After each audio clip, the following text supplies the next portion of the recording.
And our family for Festivus, what I wanted to do was to give the gift of something that I borrowed from you throughout the years and you forgot that I had it. Yeah. Welcome to Garage Sales Unhinged. Where the characters are as quirky as the finds. I'm Julie. And I'm Jake. Join us as we dive into the wild world of garage sales, yard sales, estate sales, and anywhere secondhand sales are happening. From bizarre bargains to hilarious haggles. You won't believe the stories we've got lined up. Let's get unhinged. Hi, Jacob. Hello. How are you?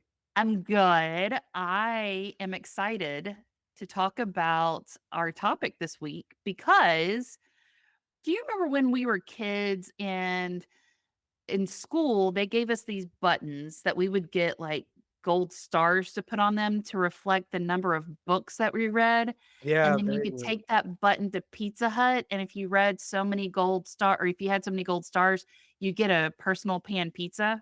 Ah, the personal pan pizza. Yes. And the best thing about the personal pan pizza, especially growing up with 2 older brothers, I didn't have to share it. Well, yeah, that would defeat the purpose of it being personal. Well, and it's also one of those things, like, maybe it contributed to the obesity pandemic in the United States, but it definitely contributed to, like, my love of reading and, like, because I would just devour books left and right. I love going to the library still to this And I day. still had room for pizza. I love it. Um, but yeah, so part of me is going, "Man, I read so many books." Audio and friends get on to me because I listen to audiobooks, and depending on who you are, I will tell you that I've read a book, but if you're one of my book friends, I will tell you that I listened to the book because apparently there's a difference. So I just want to note your inflection there. You said, I listen to audiobooks, and I'm wondering if you think there's some other option when it comes to those. So the option to consume a book is to either read it or listen to it Well, and and according to your implication earlier, eat it. Like, devour it. yeah, Hey, no, I tried in college to lay on top of my textbooks to try to, like, use osmosis. yeah, Yeah. osmosis to absorb it. Didn't work. So, that well, it didn't work for me. Maybe it did for other people. Um, but yeah, I have, different book friends that are adamant that if you listen to the book, you have not read it and you have not consumed it appropriately. Hmm. But then I also have book friends who are like, "Oh, man, you need to listen to the book because the audio, the narration, um, art to it was so good, it actually elevated the story." So, anyway, that's my whole diatribe between listening and reading. But I have consumed a lot of books, in my lifetime, and especially in the past few years, I've made it a goal to read a certain number of books, and then I stopped making that goal because I just blew it out of the water every year, and I have found a really good habit for how I consume books. So, usually whenever I'm working out, I'm listening to a book, while some people are, like, listening to rap or, EDM or whatever. I know, Jacob just made a face, Well, but I'm sorry. I made the face that says, "Look at this guy over here," Mr. wait. Books a lot, like DJ Page Turner over here, while other people are listening to rap or ska, the only 2 musical genres there are. I am listening to how to grow your management expertise. Yeah. Me, genius, listener of books. You, a fool, listener of songs to hump to. I mean, whatever works for you in the gym. You go to the gym quite a bit. Do you listen to music while you're Thank working you. out? I'm glad you noticed. Shut up. Do you listen to music while you're working out? Absolutely. What do you listen to? What's the genre you're listening to? Meow You mix. say musicals? Meow mix on repeat. So what you're saying is you're a psychopath and I should probably call the FBI. Yes. Yeah. Yeah. Oh, goodness. Okay. Well, what I'm bringing to your attention today, not just you, but to our listeners, is I read a book called Faith Bass Darling's Last Garage Sale. I'm showing Jacob the front cover of it. It's written by Lynda Rutledge, And for people that think, hey, that name sounds kind of familiar, she also wrote, I think it's Walking with Giraffes. I should probably have known that before I started this conversation, but who does research before getting on a podcast? That's just crazy. I know. I mean, this is really asking too much. Um, So I'm you won't. looking her up. It's I think her previous books include West. Well, if West with Giraffes, West Up Yes, Giraffe. yeah, West with Giraffes. And I've heard it was really good. It got a lot of great accolades and critic circles and stuff like that. Um, so I kind of knew about her from just the news about her book about West with Giraffes. And after reading this book, it actually makes me want to go and read West with Giraffes. Um, so again, the book I read was Faith Bass Darling's Last Garage Sale. And I didn't really know what to expect. Okay. So people are going to be like, why am I listening to this podcast? She clearly does no research. And people, you would be right. Again, this is a person who tried to do osmosis in college to understand biology. Well, I kind of like would take issue with anybody that's happens across this podcast, you know, and has the expectation that it's steeped in research. It's called Garage Sales Unhinged. So I our citations are few and far between, but so I think you're in the clear, is what I'm saying. Well, and also whenever I did citations, they were probably all wrong. No one really knows how to do a citation. I know you do, Jacob, but shut up. That's the second time I've said shut up today in this episode. I am Yeah, you on should be. fire. Yeah. So this book, it was published in 2012 and it takes place over a single day. Um, the whole reason I read the book was for this podcast because it had the name Garage Sale in it. And Okay. I thought, okay, well, let me see what this is about. Um, it takes place in small town USA. So it actually takes place in Bass, Texas. And I looked it up. It's like, is there a Bass, Texas? At one point there was. It's not where the location of Bass, Texas in this book is. The original Bass, Texas is in East Texas. This book takes place in kind of like near Austin, Central Texas area. The original Bass, Texas. Clearly, I've done a little bit of research. Thanks, Google. Um, I Jake, expect nothing less, you know, as somebody that's listening to rap, you are listening to your, defunct towns of Texas book on audio. what So, if I said I just listened to Kids Bop while working out at the gym? oh yeah. um, so the original Bass, Texas was in East Texas. It's actually no longer there. The township, the village, whatever it is, kind of disenfranchised, and so it's not there. So it's So not they based. take a look at it and they went, not good enough, and they that bass, just throw it back. Yeah. Throw it back. So it's not based on a real place, but as I was reading the book, Jacob and I are both from a small town in Central Texas. As I was reading the book, like all of the nuances of it's a small town and everyone knows your business type stuff. Um, People know your history, all this. It was kind of like doing a throwback. I was like, oh my gosh, different characters I was reading about sounded like people that we grew up with. And I'm going, yeah, this sounds like a legit Texas town. Yeah. So the whole concept of it, it takes place over one day, and the day is December 31st, 1999. Do you know what that day is, Jake? Oh, that was right before the millennium. Yeah, Everybody Y2K. was worried about Y2K and all sorts of horrible things were gonna happen, and we were off by a few decades, but yeah, that was the worry. Yeah. So the story centers around a lady's name. It's Faith Bass Darling. So with her middle name being Bass, her great grandfather was the founder of this town. He was the founder of the bank. They had a lot of wealth, and she lives in this mansion in this small town. And she's essentially been a hermit, a recluse for decades. And as the book goes on, if anyone wants to read it, I'm not going to give anything away. But as the book goes on, you understand why she became a recluse, why she was a hermit.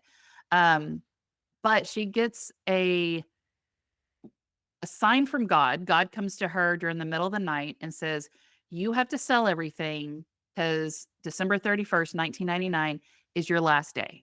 Can I ask, why is it in stories, whether they're, pop culture stories or, religious text or anything like that? God comes and like it often in the middle of the night. Why? Why can't God come like during my department meeting? Why can't why is he only showing up like after the Uber drivers will even bother to deliver anymore? Like, why is God only showing up at night? Well, one, she Oh, knows that, we're resting, we're relaxing, we're kind of, we're in this we're more outer. receptive. Yeah, we're more receptive. I mean, if I can worry about the things I did in the 3rd grade at 3 a.m., why can't God talk to me at 3 a.m.? The other thing is, like, maybe God is also trying to talk to us while we're working out, but we're too busy listening to rap and Kids Bop and Meow mix. Meow Mix on repeat, so who knows? Maybe we're just it's too much noise and God's waiting for a commercial break. Are you planning a garage sale, yard sale, or estate sale and need some help? Look no further than Garage Sale Supply. They provide top-notch resources and expert advice to help you host the perfect sale. From pricing tips to promotional strategies, they've got you covered. Visit garagesalesupply.com and make your next sale a success. So what did God tell Beverly Bass? Faith Bass Darling. Ah, He told her that December 31st, 1999 was going to be her last day. She was gonna die that day, and she needed to get rid of everything. She needed to sell everything she had in her mansion. And as I'm bringing this up, again, our podcast is Garage Sales Unhinged. This whole concept of what she did is that she had everything in her mansion put out on the front lawn, which is a huge front lawn, and she just told people, "Whatever you can pay for it, you can take it." She had original Tiffany lamps, and not just like 2 or 3, she had 40 of them, what? Whoa. and people were paying like $1 for a Tiffany lamp. She had, like, antiques from France that were dating back to the 17th century, and someone's like, "Hey, will you take $5?" She's like, "Sure." Like, she had actual silverware, she had gold coins. There was money stashed away in certain items, and people were, like, paying $1 for it and taking it home, and they had $1,000 stashed away in a book, like Oops. yeah, so there's all this stuff. Um, as it turns out, and I don't think I'm giving anything away because the story is around the people's, relationships throughout the book, and so even though it's taking place in one day, they keep doing a throwback to the history of this family, the history of, abuse, a history of loving relationships, a history of how their family got there, history of, like, how they built the town. It was really interesting story, so it's kinda like jumping back and forth between history and modern day, but Faith Best Darling is, essentially suffering from dementia. Mm. Um, she has an estranged daughter, the daughter comes back into the picture, and it was kind of like just all serendipitous that this it kinda happened on this December 31st, 1999. Um, there's some funny pieces in it, but, like, thinking about this garage sale, that if this happened in real life, you're driving along in small town Texas, and you go by a mansion, and out on their front and they have a sign up that says "Yard sale today only," and they have furniture, they have books, they have lamps. I'm stopping. Sorry, like, I'm stopping. And, like, this is also back in, essentially 1999. There was no internet to promote this garage sale, so it was Yeah. just the local community hearing about it and going up, and people are, like, drinking beer and setting their beer cans down on, like, antique furniture, and they're like, "Hey, can you take this?" And she's like, "Sure, whatever." And, but I'm going, "Man, if that had actually happened, I would go and get a U-Haul truck and take as much as I could." Sure. You got to think people would today even. So like the idea that God shows up and his message is, hey, Faith, I just want you to know you can't take it with you. So get rid of it. Sell it to other people that also can't take it with them. Right. And yeah, so the lesson here isn't like, don't be a material person, you know, find value in community and in yourself. It's just like, hey, get rid of this stuff. Don't really care how you do it. I mean, did he stipulate have a sale? Or did No, she? Did God? Did they stipulate have a sale? no. So He he's like, said get rid of everything. you want to just like freaking launch these things like you're on Jackass, off of a cliff or something. That's fine too. But the sale it went. But also, like, okay, I'm gonna pull this up because I don't actually remember off the top of my head because I kept mentioning it in the book, and so I want to make sure that I understand. Oh, so in the book, they kept saying that December 31st, 1999 was a Sunday. It was actually a Friday. Well, whatever. You can take some liberty in the book, right? Right. So it's Y2K. People are getting ready for one, New Year's Eve. They're getting ready for the end of the world as we know it. Good song, by the way. Yeah, we make it Um, fine. Hmm. there's also like people are going to church on Sunday, like it's small town Texas. And but I'm like, all these people are as they're going home from church or going to a New Year's Eve party, going, well, hey, let's stop by the mansion, pick up a couple of valuable things. And, she's selling them for pennies on the dollar. I'm like, some of it's a stretch because I'm like, what do people do? Like, I know for New Year's Eve, I'm not either. I don't go out because all the crazies go out on New Year's Eve and don't need that, or I'm traveling because I don't want to be around the crazy and I'm somewhere else in the world and enjoying my life on vacation. Yeah, listening to your audiobooks. Of course you are. Yeah. So you're saying, well, can I level set something here real quick? Yes. Is this book a fiction or is it posited as a true story? It's fiction. Okay. So there, you got to have things happen. And if you don't find it, it lacks credulity to you that people would show up to a garage sale on a Sunday. Listen, in my fiction books, I want dragons and magic. There was no dragons or magic in this book. Yeah, I want dragons and magic.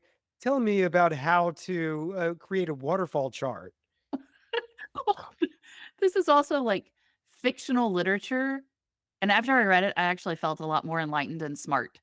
And my normal books that I read, I do not feel enlightened or smart. I feel entertained.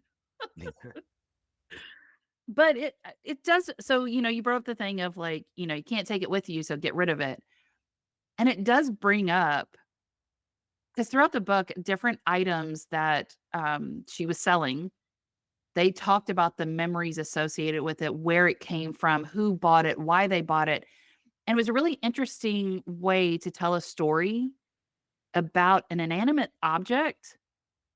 And it's essentially going to find a new life at a new home, but also the person that's selling it is under one, I think she's having a medical episode, but she's under the belief that it's my last day. I can't take it with me.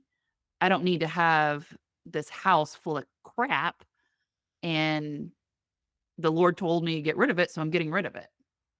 You're saying there's the potential that the entire story is an instance of people taking advantage of somebody with a debilitating disease?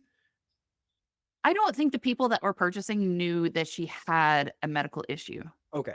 because she didn't. Because again, she was a hermit, she was a recluse. The only person that knew was her doctor. And And he was too busy loading up on the Tiffany antiques. It's like, sweet.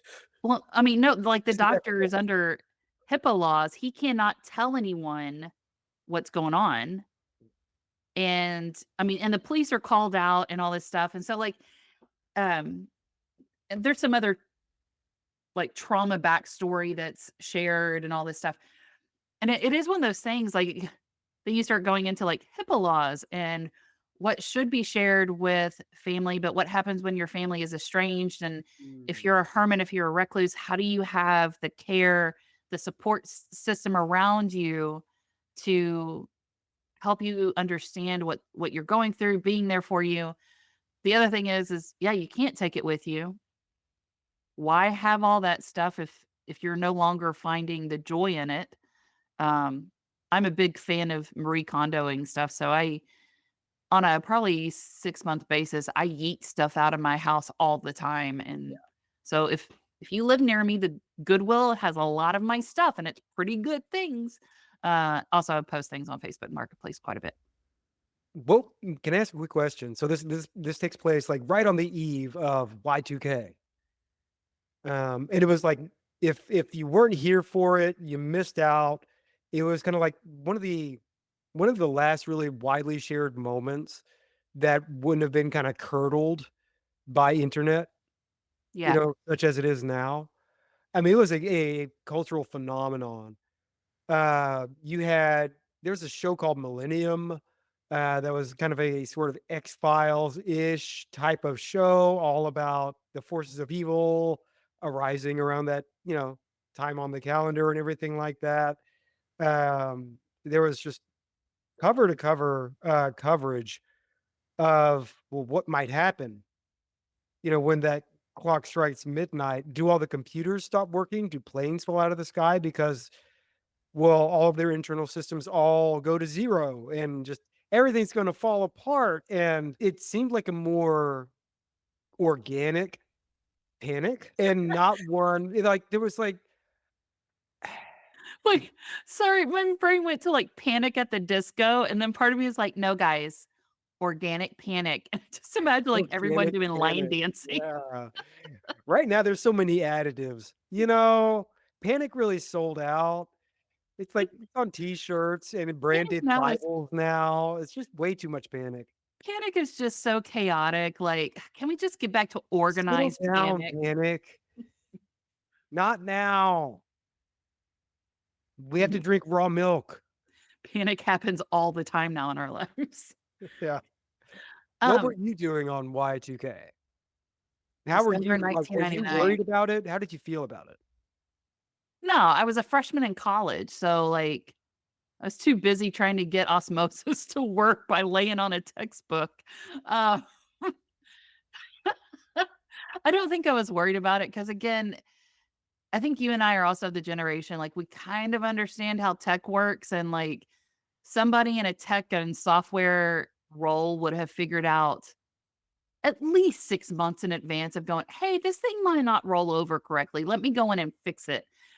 And yeah, so I think it was one of those things of technology was still pretty new, like, the vast amounts of technology was still pretty new, and people didn't know how it worked, and I'm gonna say people older than us, and so it led to, these wild ideas of, what happens if all these we built our whole life on these tech platforms, and what happens if they, reset us back to the dark ages? Like, that's not how it works. I'd say in a lot of ways that that tendency is still there.